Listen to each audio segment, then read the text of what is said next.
Radio Sucesos 101.7 FM presenta su noticiero Sucesos con Milton Pérez y Verónica Larrea. Un periodismo libre para una democracia plena. Los hechos y las opiniones de los sucesos que marcan nuestro tiempo.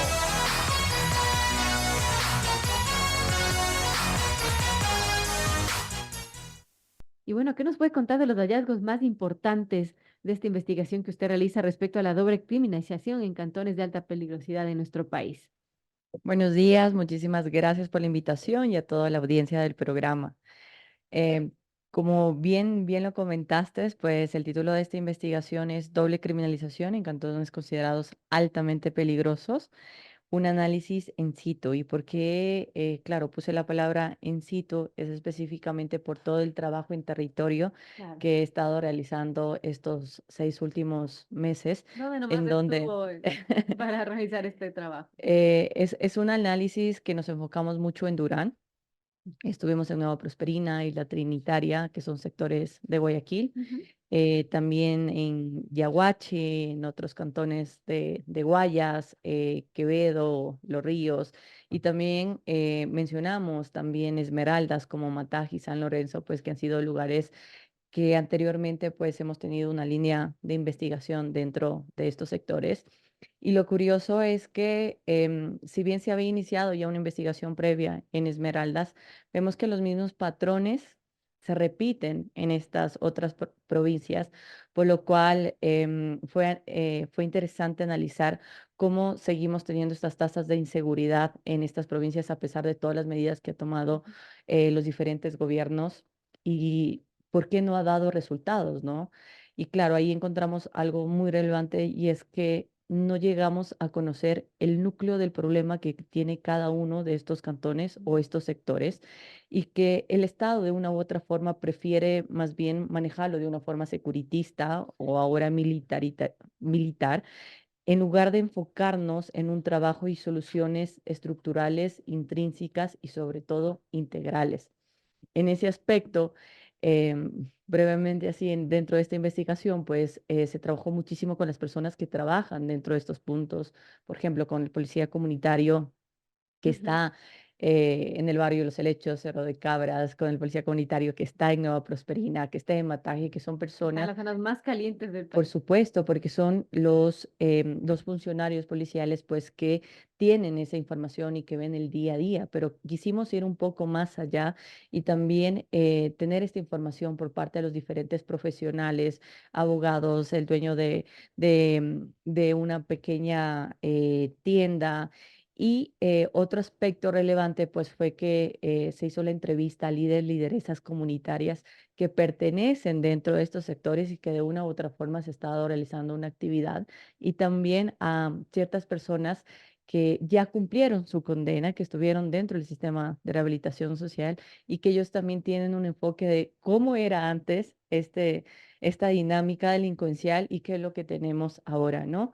Todo esto, pues, contrarrestado con la información primaria, que pues la fuente que te da Fiscalía, Policía Nacional, y llegamos a una conclusión, se llega a través de una matriz de impacto a una conclusión tan fuerte, que es como que pareciera que tanto el Estado, que es la autoridad legítima, como las estructuras criminales, coinciden o tienen un acuerdo tácito en que estos cantones no consigan el desarrollo. Por una Wow. parte, el gobierno, o sea, existe una criminalización por parte de ellos a través de una ausencia parcial o total en diferentes niveles, a nivel de gobierno central, a nivel de gobierno provincial, local, en donde no brindan los servicios básicos, donde no cumplen y no garantizan los derechos que tienen los ciudadanos en este lugar. Y tendemos a generalizar que como estos cantones o parte de estos cantones son considerados altamente peligrosos, la dinámica de respuesta pues tiene que ser únicamente securitista y que todas las personas que están ahí están involucradas de una u otra forma, cuando no entendemos que uno no elige dónde Claro. nacer y por otra parte el contexto, las acciones tampoco nos permite pues elegir en ciertos casos pues dónde vivir. por un lado. Por otro lado, hay un hallazgo muy interesante y es que de una u otra forma, los lugares en donde estas estructuras criminales se desenvuelven, pues son en asentamientos irregulares o invasiones, que nosotros lo conocemos, Ujú. y que en estos lugares el Estado no te da algo tan importante como son los servicios básicos. Y eso es utilizado por parte de estas estructuras criminales para también generar una economía ilícita a través de tanqueros de agua, a través del cobro de la vivienda, a través de incluso de la luz eléctrica, etcétera. No hay una intervención fuerte por parte del Estado en donde primero hacemos la intervención por parte de la fuerza pública, pero es una primera instancia. Después tiene que venir el aparataje para que nuevamente el ciudadano confíe en el Estado y que apunte. Pero Claro. lamentablemente pareciera que estos grupos de delincuencia organizada tienen bien mapeado cuál es la geopolítica positiva de este lugar. ¿Qué quiero decir con Ujú. esto? Cómo estos sectores, Isla Trinitaria, Nueva Prosperina, ciertos cantones de Durán, sobre todo los que están más cerca del río que hay ahí, en Manabí también, cómo es positivo para que se incremente su economía ilícita, segundo, para que se puede operar los diferentes delitos que están ahí, y tercero, para que pueda ser blanco fácil de reclutamiento, indistintamente la edad, para que forme parte de sus bases y de estos grupos que operan aquí. Pues de alguna Entonces, manera, Catherine, estos grupos les dan una, no sé, un plaza de trabajo, por llamarlo trabajo entre comillas, a estas personas que no tienen nada, ¿no? Y les ofrecen algo es que que el Estado no ofrece. ante la ausencia de un Estado que no te puede proveer salud, educación y lo más importante, trabajo, pues está estas estructuras criminales que vienen a apostarse como El Salvador, ¿no? Claro. Pero aquí viene la otra criminalización, ¿no? Que es por parte de los grupos de delincuencia organizada, porque a ellos no les conviene que estos sectores pues tengan un desarrollo. Primero, ellos inyectan dinero. En temas logísticos, Ujú. armas, dinero para que puedan operar, motos, carros, etcétera, para que se pueda operar esta economía ilícita. Pero una vez que se puede conseguir grandes cantidades de dinero, como tenemos estos delitos de extorsiones, vacunas, secuestros, que ahora es los delitos que más incrementan la capacidad logística de los GDO, pues ese dinero no se queda en estos cantones. Se quedan, se van a otras organizaciones o incluso salen del país, porque son conscientes que si es que ellos invierten más dinero o hay Increíble. desarrollo dentro de estos sectores, primero van a perder esa autoridad ilegítima que tienen ahí, van a tener a perder territorio dentro de estos espacios y claro, van a tener la desventaja de que no van a poder controlar dentro de estos puntos. Incluso llegamos en ciertos cantones de investigación en donde encontramos un estado paralelo. ¿Qué quiero decir esto con estado paralelo? Que hay la autoridad legítima, que hay la autoridad legítima que es elegida por voto popular, pero también está una autoridad ilegítima, por así llamarlo, pero que la ciudadanía sabe de su existencia, incluso las propias autoridades que fueron elegidas por voto popular, pero que se adaptan a esta realidad. Y claro, esta autoridad ilegítima comienza a cobrar por seguridad ya que el Estado no le puede proveer ese derecho tan elemental como es la seguridad y también sumamos uno más como es la libertad.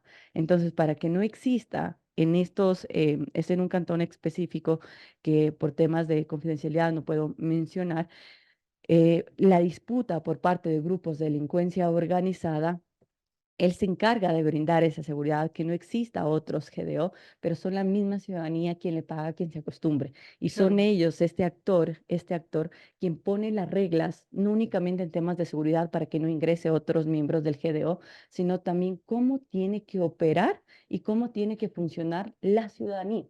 Entonces, estamos en un punto en donde hay este acuerdo tácito por parte del Estado que no logramos entender que si es que no hay soluciones para acabar como la desigualdad social, el tema de la pobreza, apuntar con políticas como cómo prevenir que más niños y adolescentes salgan de la escuela, impulsar el tema de trabajo que es elemental, Claro. pues estos lugares van a ser nichos y sobre todo blanco importante dentro de la geopolítica del Y crimen van a seguir organizado de reclutando estos más GDO. gente, que es lo peor. Y tienen dos oportunidades, te cuento ahí, ¿no? Porque el uno puede ser por amenaza, uno puede ser por amenaza, Claro. pero el otro también va a ser por un tema de necesidad. Te hablo de un caso específico, por ejemplo, de Nueva Prosperina, ¿no? Al momento que son trasladados de Isla Trinitaria a Nueva Prosperina, nosotros encontramos que eran gente que se dedicaba a la pesca, pero en Nueva Prosperina ya no te vas a poder dedicar a eso. Y te hablo esto entre los años 2008, 2013, en donde los propios familiares, el hermano mayor, etcétera, comienzan con los niños como que incentivarles a que roben, etcétera, pero era un robo por necesidad, literalmente por pobreza, pero que se quedaba dentro de ese núcleo familiar, por así mencionarlo, o esa Ujú. red cercana. Ahora, el tema de reclutamiento de niñas, niñas y adolescentes ha evolucionado, por ende ahora ya cae en una figura como trata de personas, en donde les salen mucho más convenientes a los GDO, primero porque son más vulnerables, segundo porque son manipulables Claro. y tercero porque en ellos van a encontrar un sentido de lealtad. ¿Por qué?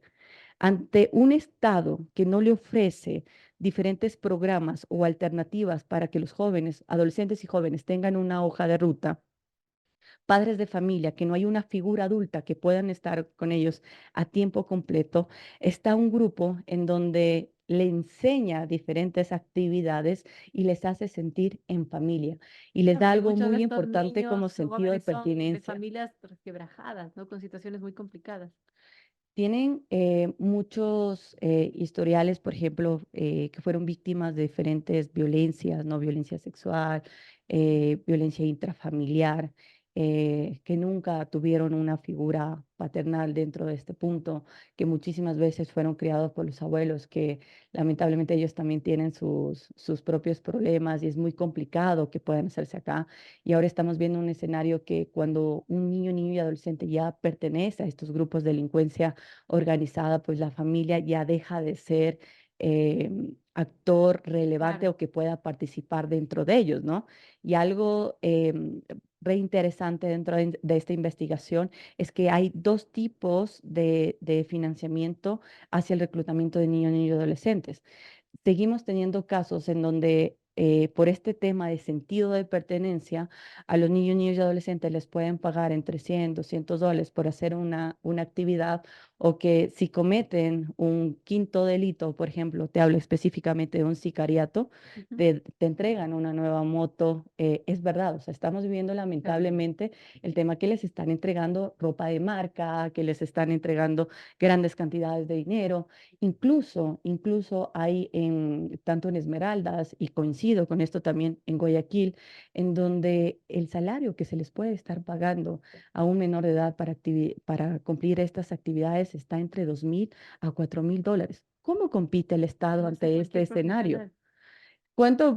Exactamente, cuánto está ganando un docente en las escuelas del magisterio, un doctor en el IES? O sea, es una dinámica que te ayuda a reflexionar tantas cosas y tú mencionas, esto voy a ganar perteneciendo a este grupo de delincuencia organizada cuando el mismo Estado no me puede asegurar Claro. un cupo en el colegio y mucho menos un cupo a nivel universitario. Entonces está entre una guerra asimétrica de cómo el Estado ahora tiene que primero prevenir, listo, que exista Ujú. este reclutamiento, pero por otra parte combatir que estas estructuras criminales se sigan apoderando de estos Me lugares. da un poco de escalofríos esto que nos cuenta Catherine Herrera, politóloga, experta en seguridad y ahora con su investigación sobre la criminalización, doble criminalización en cantones de alta peligrosidad. Y Catherine, el tiempo se nos viene encima, pero no quisiera dejar de preguntarle sobre esto que es esta noticia que se conoció hace poco y que a la final menciona que el Ecuador se posiciona como uno de los destinos favoritos, lamentablemente, para las mafias internacionales. Vimos cómo estas dos personas turcas fueron capturadas en la isla Mocolí, que tienen que ver bueno, personas de terroristas, ¿no? Que forman parte del Estado Islámico de ISIS. Esto se debe a que el crimen organizado ha mutado. Ya nosotros ya dejamos de ser un país únicamente de tránsito, un país de hub del narcotráfico.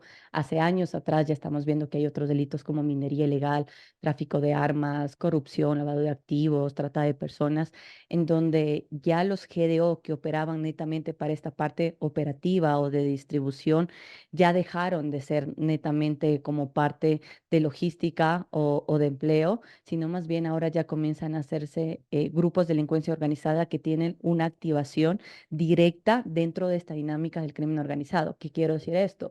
Que todo esto del crimen organizado está manejado a nivel latinoamericano y a nivel transnacional, por lo cual nosotros, por la geopolítica que tenemos, la ubicación, el tema de infraestructura, nuestro dólar, la capacidad de impunidad increíble que tiene el Estado ecuatoriano y la forma en que se ha logrado pues perpetrar de diferentes maneras al Estado, pues le hace atractivo a estos cárteles, pero también a otras organizaciones que estamos presentes. Y algo interesante acá es que, claro, y esto también menciono, tiene relación a la investigación, para generar ciertas economías ilícitas, ¿no? Claro. Y también para el reclutamiento utilizan a estos cantones que son, sobre todo estos sectores que son de pobreza y extrema pobreza, pero para operar y dirigir las operaciones del crimen organizado están utilizando estas urbanizaciones que son utilizadas como las famosas casas de seguridad, desde donde pues cuentan el dinero, indican cuáles son las actividades que van a hacer, casas de reuniones, etcétera. Y es que el Estado, ahí nos podemos dar cuenta, nos concentramos, hay un tema de criminalización, nos concentramos mucho en estos lugares y no tampoco dejamos de vista, o sea, dejamos de vista en otros lugares en donde pensamos que no pasa nada o que no sucede nada. Actualmente nosotros formamos parte de la organización de distintos cárteles mexicanos, pero también de los disidentes de la FARC y también de estructuras criminales o mafias La mafia europeas. albanesa, la mafia Mafias. Y cada vez italiana. más es más interesante. ¿Por qué? Porque logramos primero que estos grupos de delincuencia organizada, estas estructuras criminales transnacionales, primero se ingresen al gobierno. Segundo, al sistema de justicia. Tercero, a nivel de gobierno local, pero no únicamente a alcaldías o entidades que están aquí, sino al sector empresarial. Y por último, tenemos una penetración que ellos hacen a nivel de sociedad. Entonces, es una dinámica que lo tienen tan presente que ellos pueden actuar desde el reclutamiento, desde la distribución, de la forma de quedar impune para poder realizar sus actividades y poder exportarlas. Y ahora que estamos viendo algo súper interesante es que también están manejando el tema del lavado de activos por la moneda que nosotros tenemos acá. La realidad que encontramos en ese caso no es nueva, ya tuvimos algunos casos también en el 2022, 2023, aumentado por el tema de tráfico ilícito de migrantes, de una migración altamente que estamos pasando Ujú. acá.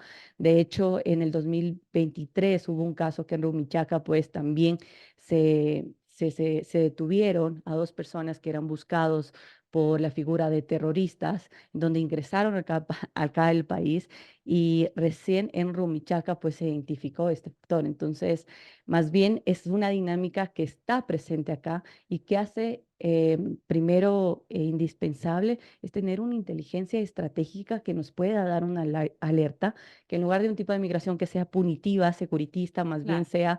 sea con una inteligencia estructural que pueda trabajar con otros aparatajes. Y segundo, que ya comencemos a entender que el combate al crimen organizado no lo vamos a poder hacer de manera aislada o de manera de puntualizar el O tema de la declarando fuerza estado de pública, excepción tras estado de excepción. sino sobre todo intercambiar información con los otros estados de cuáles son las estructuras criminales que tienen ellos, cómo están operando y sobre todo tener un análisis de prospectiva, cómo el Estado ecuatoriano comienza a ser cada vez más atractivo por estos GDO. Ahora estamos en la costa ecuatoriana, pero por ejemplo, en provincias como Sucumbíos o Orellana, ahí no están operando grupos de delincuencia organizada ecuatoriana ecuatorianos. Ahí están operando exdisidentes de la FARC, que son el territorio que ellos ocupan. Terrible. Bueno, seguiremos conversando sin duda, Catherine. Gracias por estar con nosotros. Hablamos con Catherine Herrera, politóloga, experta en seguridad y quien nos ha presentado las conclusiones más importantes de esta investigación sobre doble criminalización en cantones de nuestro país que tienen la más alta peligrosidad. Gracias, Catherine, nuevamente por estar con nosotros. A ti, muchas gracias.